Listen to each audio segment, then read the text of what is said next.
Hello praise Lord. God bless you. எல்லாம் நல்லா இருக்கீங்களா? ஓகே. ரெண்டு வழிங்க. ஒரு வழியில் போனால் ஈஸியாக கிடச்சிடும், இன்னொரு வழியில் போனாலும் கிடைக்கும். ஆனால் கொஞ்சம் கஷ்டப்பட்டு தான் போகணும். இதில் நம்ம ரெண்டு வழியில் எந்த வழியை சூஸ் பண்ண போகிறோம்?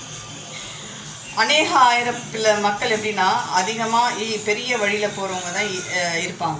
இந்த சின்ன வழியில் போகிறவங்க பார்த்திங்கன்னா ரொம்ப கஷ்டப்படுவாங்க. இவ்வளோ பெரிய வழியை விட்டுட்டு எதுக்கு நம்ம இந்த சின்ன வழியில் போகணும்னு சொல்லிட்டு பெரிய வழி தான் சூஸ் பண்ணுவாங்க. ஆனால் நானாக இருந்தாலும் சரி, இந்த வீடியோ கேட்குற நீங்களாக இருந்தாலும் சரி, சின்ன வழியை யார் சூஸ் பண்ணுறாங்களோ அவங்க தான் கடவுளுடைய பிள்ளைகள்.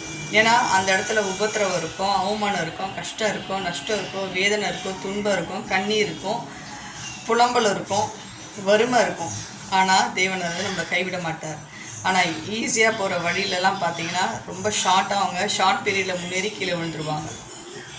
உபத்திரவப்பட்டது நல்லது, அதனால் உங்களுடைய பிரமாணங்களை நான் கற்றுக்கொண்டேன். யார் ஒருத்தவங்க அதிகமான கஷ்டத்துலேயும் அவமானத்துலேயும் கடவுளை பிடிச்சி நிற்கிறாங்களோ அந்த உபத்திரவத்தில் தேவனுடைய பிரமாணங்களை வழியிலே நம்மளுக்கு கற்றுக் கொடுப்பாராம்.